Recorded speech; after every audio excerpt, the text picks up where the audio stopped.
326 कबल मसीह में एक अजीम फातेह था जिसने यूनान, मिस्र और ईरान जैसी बड़ी सल्तनतों को फतह कर लिया था। इसका नाम सिकंदर आज़म था। दरियाए झेलम के किनारे फज्र का वक्त था और हजारों सिपाही अल्लाह के हुजूर झुके हुए थे। सिकंदर अकेला दरिया के किनारे चल रहा था। उसने बहुत कुछ हासिल कर लिया था, मगर उसके दिल में एक अजीब बेचैनी और खालीपन बाकी था। इसी किनारे एक दरवेश खामोशी से बैठा था। सिकंदर घोड़े से उतरा और आहिस्ता कदमों से दरवेश की तरफ बढ़ा। सिकंदर ने संजीदगी से पूछा कि तुम कौन हो? दरवेश ने सुकून से जवाब दिया कि मैं कुछ भी नहीं हूँ, तुम बताओ कि तुम कौन हो। सिकंदर ने फख्र के साथ कहा कि मैं सिकंदर आज़म हूँ और आधी दुनिया का मालिक हूँ। दरवेश ने यह सुनकर सिर्फ एक हल्की सी मुस्कुराहट जाहिर की। दरवेश ने निहायत सादगी से कहा कि अगर तुम्हें कुछ चाहिए तो मांग लो, मैं तुम्हें दे दूंगा। सिकंदर ने कहा कि अगर तुम वाकई कुछ दे सकते हो तो मुझे मौत से बचा दो। ये सवाल उसके दिल के अंदर छुपे खौफ की अक्कासी कर रहा था। दरवेश ने आसमान की तरफ इशारा करते हुए कहा कि यह इख्तियार सिर्फ अल्लाह के पास है जिसने तुम्हें पैदा किया है। फिर दरवेश ने निहायत सादगी से कहा कि जरा एक तरफ हो जाओ क्योंकि तुम मेरे और सूरज के दरमियान खड़े हो। ये सादे अल्फाज सिकंदर के दिल में उतर गए। सिकंदर ने कदरे सख्त लहजे में कहा कि क्या तुम्हें मुझसे डर नहीं लगता?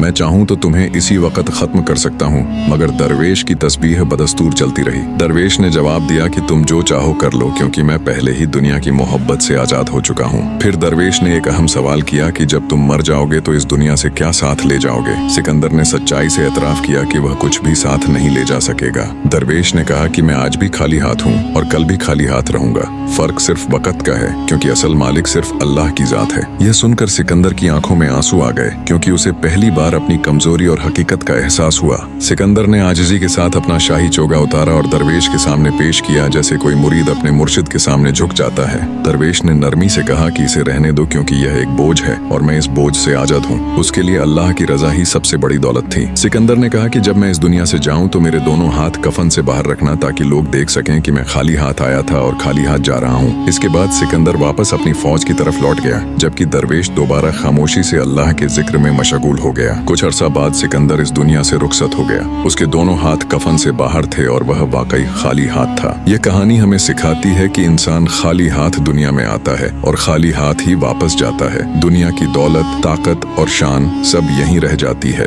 असल कामयाबी यह है कि इंसान अल्लाह को पहचान ले और उसकी रजा हासिल करे। जो अल्लाह को पा लेता है वही हकीकी कामयाब होता है।